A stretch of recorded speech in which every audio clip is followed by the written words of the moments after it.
My name is Ava. I'm 28 and living in Denver, working as a senior advisor at a risk management firm.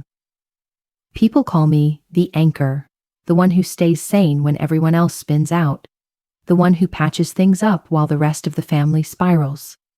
Maybe they're not wrong. I paid off my younger brother Jason's tuition after he got kicked out of his scholarship program for throwing wild parties. I took on over $60,000 of debt after my dad lost big trying to flip houses during a market crash.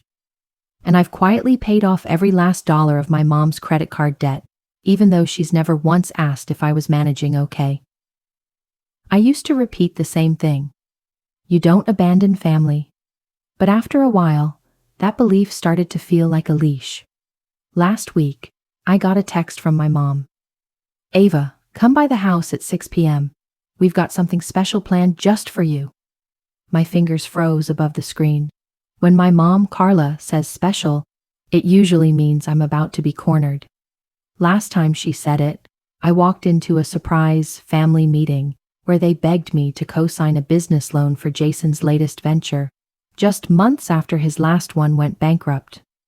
Just a few months after his last business flopped, I sat in my car outside the 2-story Colonial in Westwood, the one I'd secretly helped pay off years ago. Naturally, the deed listed only my parents' names. Through the warm glow from the windows, I spotted silhouettes drifting past and faint laughter that didn't quite reach the street. I stepped out, pulled my coat tighter, and rang the doorbell with a sinking gut feeling. My mom opened the door, flawless makeup, wine-colored lipstick, and that over-rehearsed glimmer in her eyes. Surprise! She chirped, grabbing my arm and dragging me in like a prize she'd just won. The living room was overflowing with relatives I hadn't seen since Dad's retirement party 2 years back. Uncle Fred, Aunt Carol, and my cousin Lacey, who only shows up when there's free food or money involved. Everyone chimed in like a choir. Happy early birthday, Ava. I forced a laugh. Oh my God, this is unexpected, I said, while my brain screamed, what's the angle? My mom nudged me toward the center couch like I was on display, while Dad rushed over with a drink in hand. Your favorite. Cranberry bourbon, he beamed, way too pleased with himself. I hadn't touched bourbon since that disastrous Christmas in 19. Take a seat, honey, Mom said, voice syrupy, but I caught her eyes darting toward a leather folder on the coffee table, deliberately placed. I sat, already scanning the first page. Asset reassignment authorization. Margaret Olson Trust. I raised a brow. Mom, what is this? Nothing important, she said too fast. Let's not spoil the mood. Tonight is all about you, honey. I smiled back, but my hand had a mind of its own. It grabbed the folder. Actually, I think I'll take a peek, if that's all right. The room froze like someone had cut the music. My dad sprang up clumsily, glass lifted. To Ava, the backbone of the family, he blurted. It sounded more like a distraction than a toast. I flipped the first page and stopped cold. I, Ava Monroe, hereby forfeit all claims to the Margaret Olson estate and trust. I looked her dead in the eye. Care to explain, Mom? She put on her calm mask. It's just standard paperwork, sweetheart, purely for tax reasons. Tax reasons or just a clean way to transfer everything behind my back? I asked, voice even, but steel in my stare. Ava, please, Jason jumped in. Everyone already signed off. You're the only one holding this up. I let out a short, bitter laugh. So this is what the birthday setup was all about. My mom's hands balled into fists. Smile gone. Don't turn this into a scene. People are watching. I shut the folder and placed it firmly on my lap. Then let's give them a show. They deserve the truth. I glanced around. The faces were familiar, but the warmth was gone. And I realized this wasn't just a party. It was a line in the sand. I sat in the room I once called home. Now it felt like enemy territory. The silence was suffocating. I could feel my own heartbeat in my ears. My grip on the folder tightened. The leather buckled under my fingers. No one said a thing.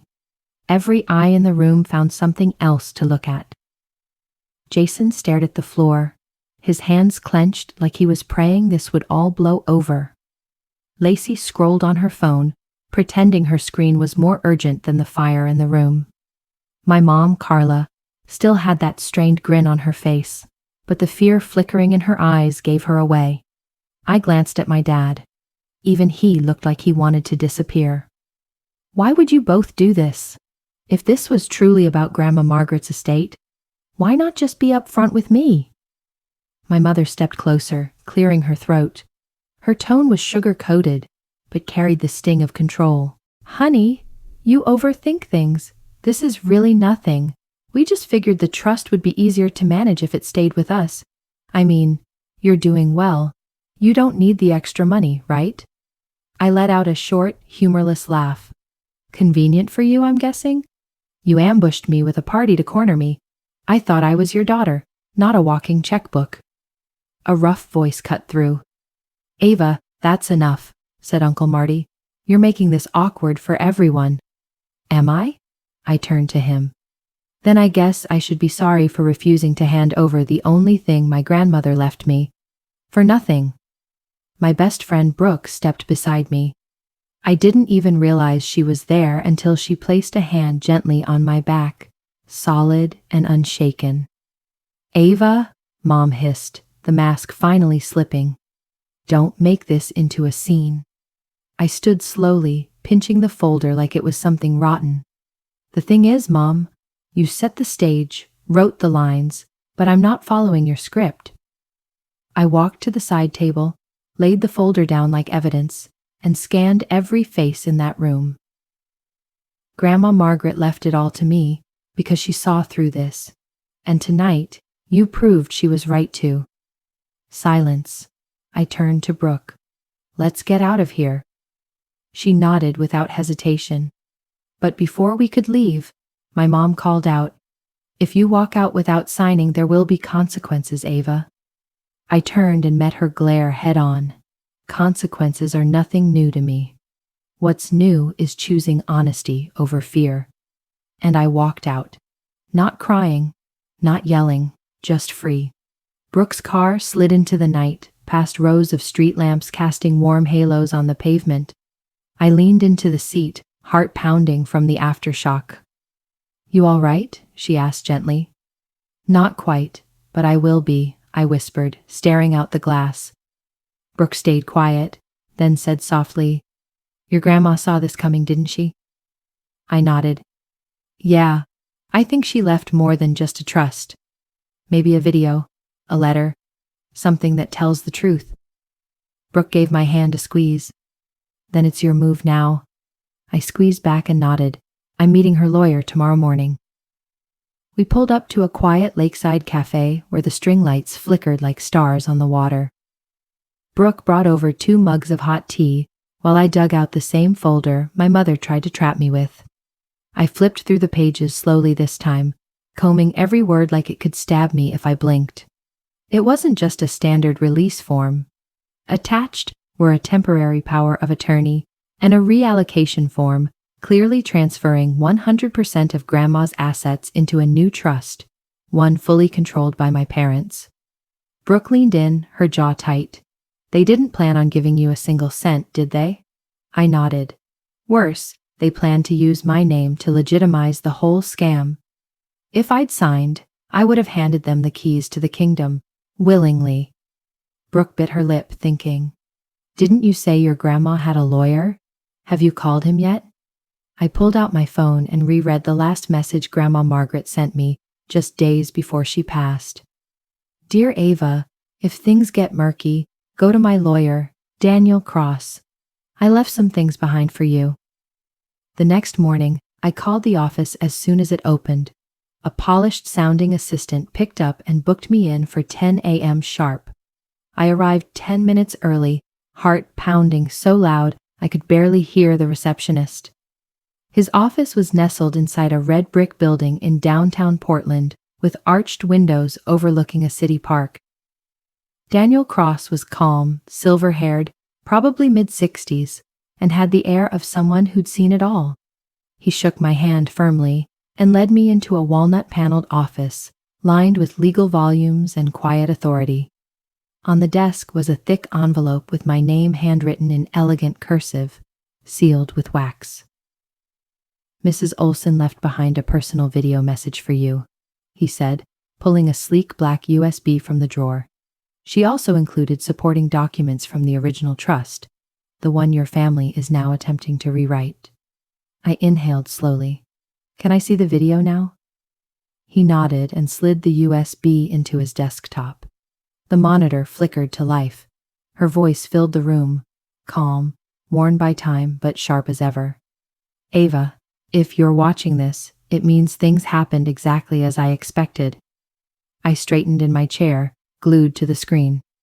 "You were always kind, the only grandchild who never asked, never schemed. That's why I want to protect you. I saw the way your mother behaved, how she cloaked greed with words like family and sacrifice. I left it all to you, not because you needed saving, but because you've earned it." My fists tightened. My eyes stung.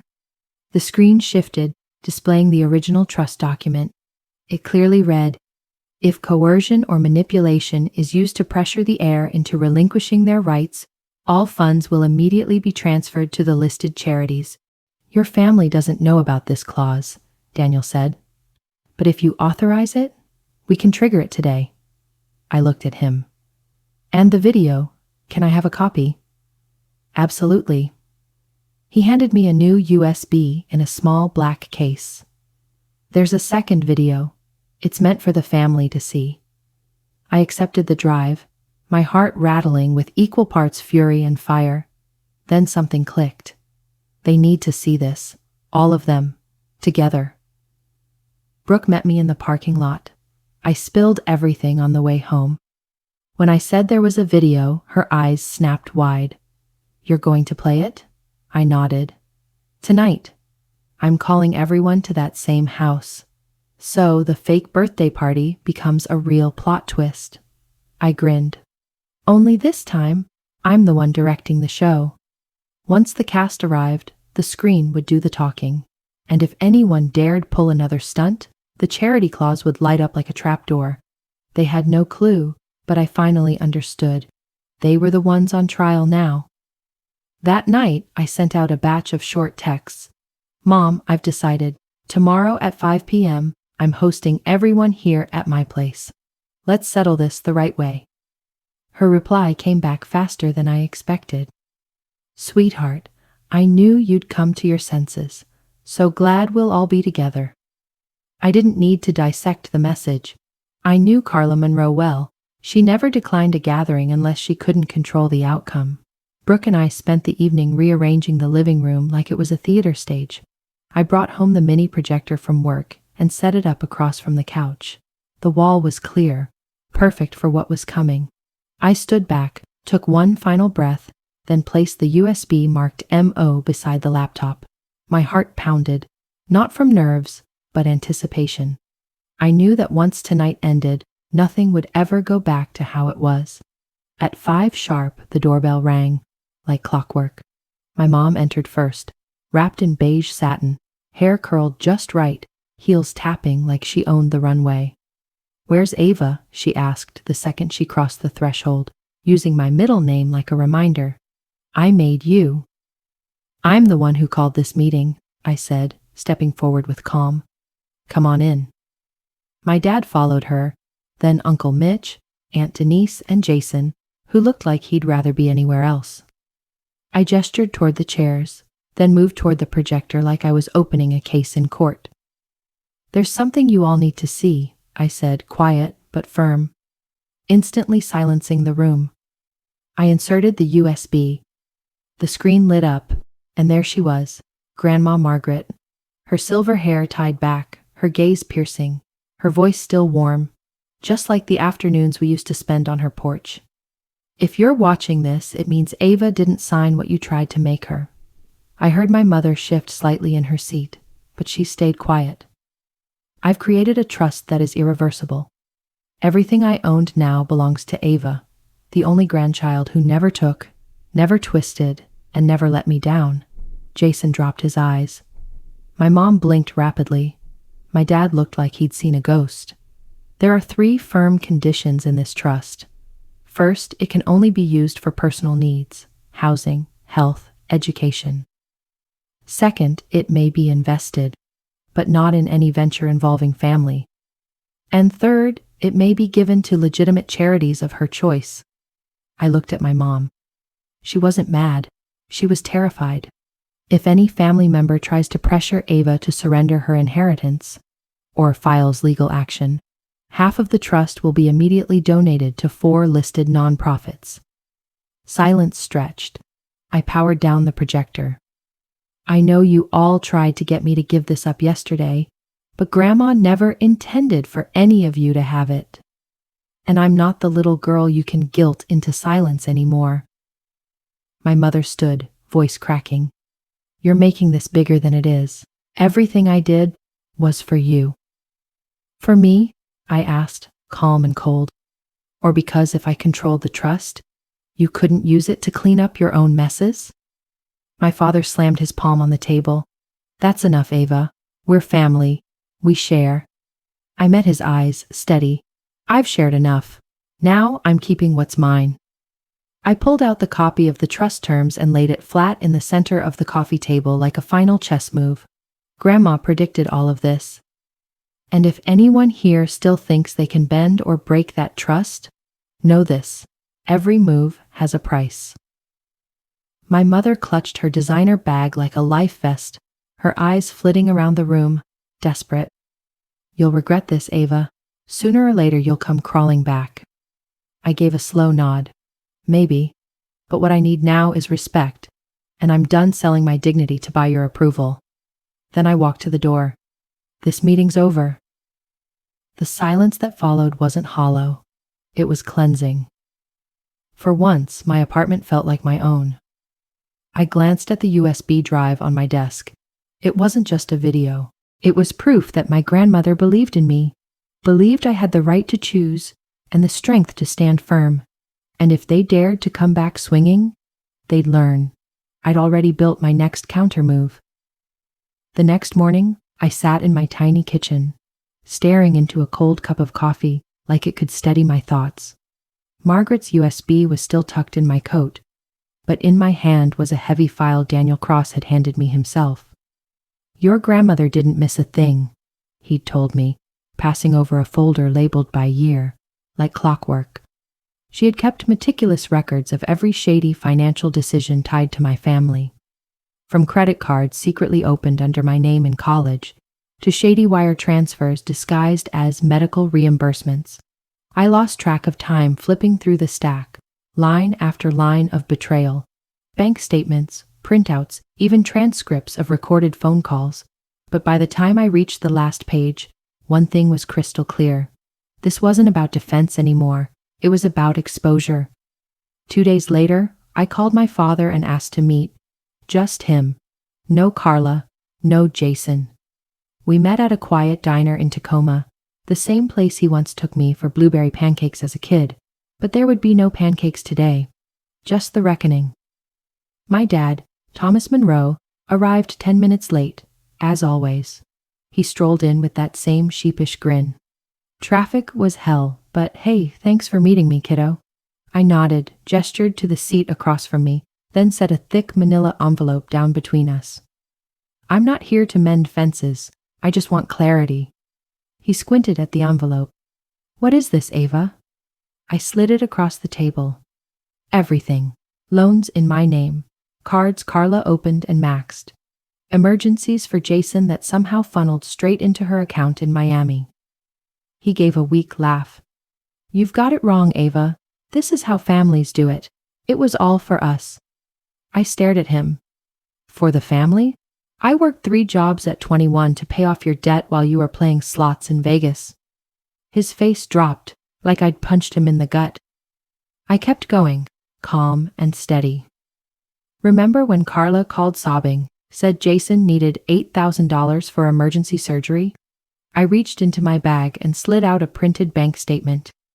2 hours later, the funds went straight to a dealership in Tampa, where she bought herself a steal of a used Range Rover. "Where the hell did you hear that?" he stammered. I slid another paper across the table, a transcript of her call with the salesman. Grandma had kept it. She knew everything. She always did. My father leaned back and wiped his forehead. The smug mask was gone. For the first time, he looked like a man cornered, watching his game unravel. "What do you want?" he asked flatly, finally dropping the fake calm. I folded my arms. "Not your money. Not some sad apology. Just this."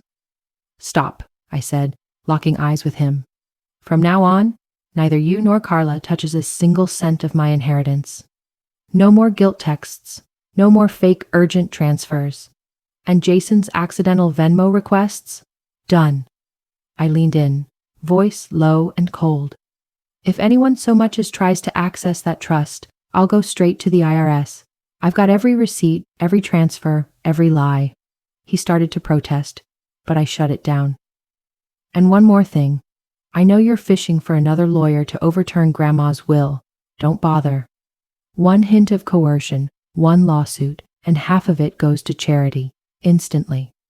I stood, collecting my documents. "Call Carla, plot all you want, but every misstep will cost you 50%. He stared, trying to see if I was bluffing. I gave him a tight smile. "You taught me chess, remember? Sacrifice the pawn to save the queen. Funny, you sacrificed the wrong piece." I walked out of that diner and didn't look back. For the first time in years, I felt lighter than air. This wasn't about money anymore. It was about power, autonomy, and proving I wasn't theirs to manipulate. Monday morning, I arrived at Daniel Cross's office by 8:45 sharp. The family circus was set for 9 o'clock. I came early. Not out of courtesy, but strategy. Not to be polite, but to make sure every trap was in place. The conference room was spotless, projector tested, every folder laid out like exhibits in court. The screen already showed the first frame of Grandma Margaret's final video. Her stare hard behind her reading glasses. Her face was composed. Her eyes? Steel. Daniel walked in carrying another folder. "Everything's ready, labeled, printed, and documented, just as you asked." I nodded. "Perfect. No small talk when they walk in." At exactly 9 o'clock, the door clicked open. Carla stepped in first, followed by Thomas and Jason. They walked in dressed like they were pitching a startup. Mom wore a steel gray blazer. Dad had on his infamous, winning red tie. Jason stayed silent, his hands shoved deep in his pockets, refusing to look up. Daniel cleared his throat. "Thank you for coming. Today we will view the final message from Margaret Olson and go over the remaining terms of the estate and the business." Carla let out a light scoff. "Let's hope this one's less dramatic than her little living room performance." I didn't say a word. I hit play. The screen glowed, and Grandma's voice came through crisp and unshakable. "If you're watching this, then everything happened exactly how I thought it would. Carla, Thomas, I know everything. From silent withdrawals to company funds rerouted for personal luxuries. Every transaction, every doctored statement, every forged expense, documented and time-stamped." My mom turned pale, her jaw twitching. My father looked at Daniel with desperate eyes, silently begging him to cut the feed. "I have legally transferred 100% ownership of Monroe and Wallace, the company I built with your grandfather, to Ava. She's the only one who never used our name for profit, never lied, never cloaked greed in the disguise of family duty." Jason's head snapped up, stunned. Carla shot to her feet. "Absolutely not. That company is my father's legacy. And now it belongs to the only one who actually respects that legacy," I said as I stood. "I am the rightful heir. And this," I said, placing the file on the table, "is the notarized state-filed transfer." I laid out the signed and registered ownership documents Daniel provided, front and center. "This is illegal," Thomas barked, slamming the table. "I'm still the CEO. I have rights." "You had rights. Until now, I cut in. This is your resignation letter. And your exit process? Already in motion. Refuse to sign, and every file, including the casino payments and ghost conference bills, goes straight to the SEC. I slid a second folder across like a blade. Inside, records of Thomas's spending at Gulffront Casino under an alias, and invoices from Carla's weekend leadership retreats at a 5-star spa resort. Silence. Daniel added, and if any party contests the transfer or threatens Ms. Monroe, the trust's protection clause will activate, redirecting 50% to financial abuse recovery charities. I turned to my mother. You always called me too sensitive. No, Mom. I was just too damn patient. My father's hand trembled as he finally reached for the resignation paperwork. If I sign this, will you keep it quiet? I don't want our name dragged through the mud, he muttered. I don't either, I said. But if you try anything, I won't hesitate to make every record public. Thomas looked at Carla. She said nothing. Her lips were pressed so tightly they'd lost all color. Finally, he signed his name in silence. I gathered the documents, glanced at them one final time. From now on, all shared family accounts are under third-party audit. All subcredit cards are revoked. The company apartment is reclaimed. Discretionary funds, frozen. Jason muttered under his breath. Ava, you've taken this too far. I turned to him. No, Jason. This ended a long time ago. Today is just the rewrite, with facts instead of lies. The conference room door clicked softly behind me. No outburst, no finale. But I knew, for them, that sound echoed louder than a gavel. I didn't look back. I didn't need to. 2 weeks later, I officially stepped in as CEO of Monroe & Wallace, the company Grandma Margaret had built with my great-grandfather when it was still a single-room firm in downtown Seattle. Today, it's one of the most respected financial consultancies on the West Coast. And I, the girl they once called just the numbers kid, now sat beneath the skylight where my father's name plaque had hung for 2 decades. I didn't alter much in the executive office. The only thing I swapped was my dad's old portrait with one of Grandma Margaret's landscapes, a winding forest trail lit by fading golden light. I think she would have smiled at that, but inheriting the company wasn't enough. I had something bigger in mind, something I know Grandma wanted, but never said aloud. I launched the Margaret Monroe Foundation, a nonprofit offering financial literacy to young people and therapy for those trapped in toxic, financially abusive family dynamics. I wrote a resolution into the board charter. 20% of company profits would fund the foundation. It passed. Barely, but it passed. I knew once they saw the mission, they'd eventually understand why it mattered. That afternoon, I got a text from an unknown number. Ava, it's Mom. Your father was just released from the hospital. We'd like to talk. I sat with it for a moment before replying. Friday, 3 p.m. My office. They arrived right on time. My mother still looked polished, but there was exhaustion in her posture.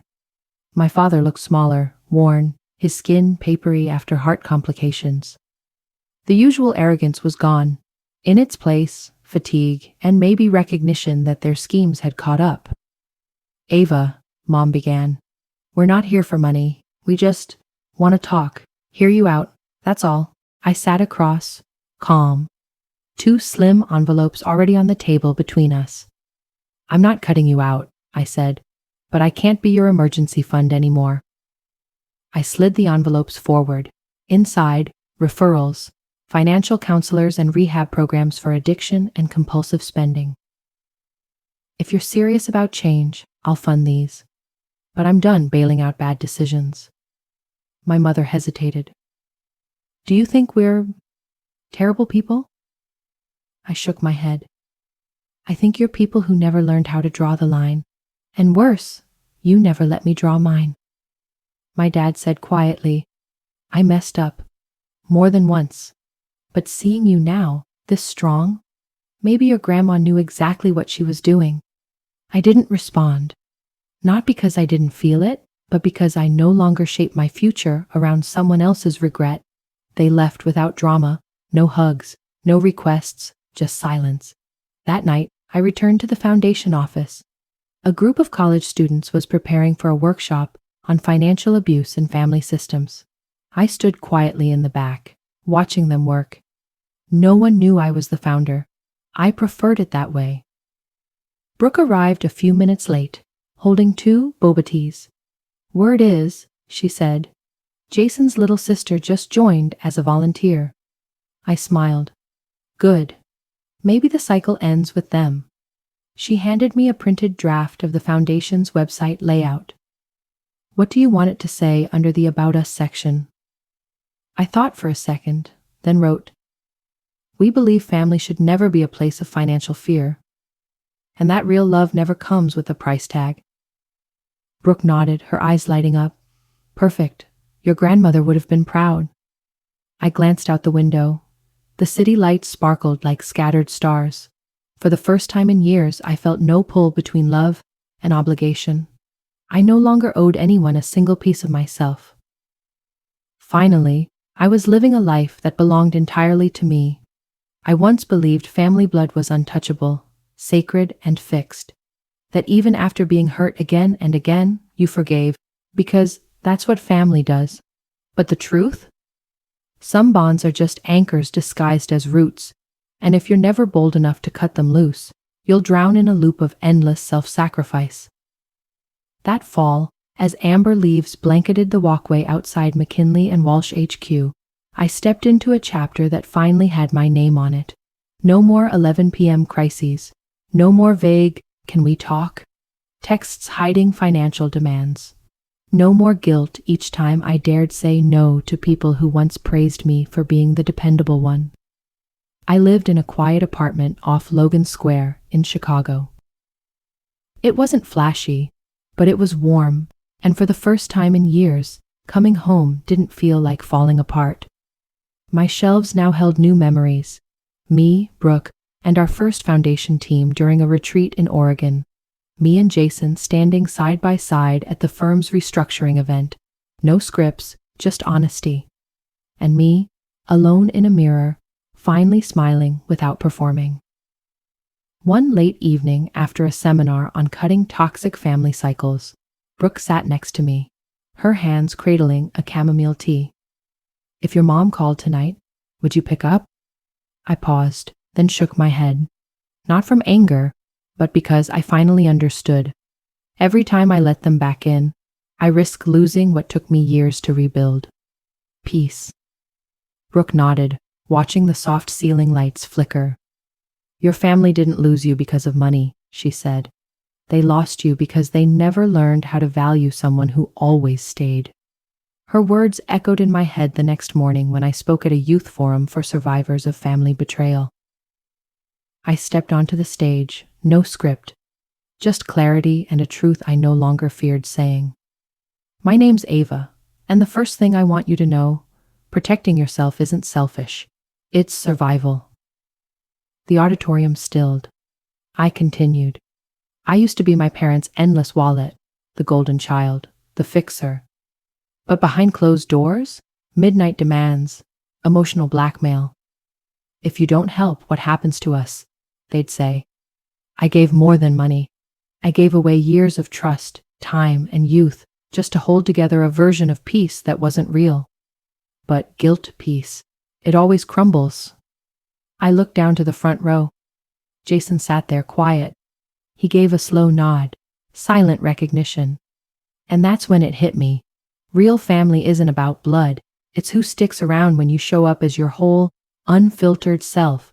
It might be a college roommate, a coworker who offers a sandwich, or maybe it's you, the version of you that got back up for yourself. As I stepped off stage, applause followed, not for my title, but because I had once chosen myself and never looked back. That evening, I sat in my office, watching the streetlights dim beyond the glass. On my desk lay my grandmother's final handwritten letter, something I'd never shown anyone.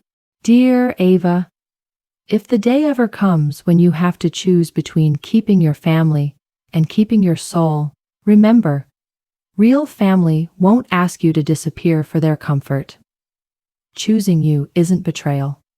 It's the only way to stay whole, the only way you'll ever give from a place of truth. And if you must leave, walk toward peace, not away from it. I folded the note and tucked it into my drawer. Peace, never handed to me, but something I learned to grow from scratch.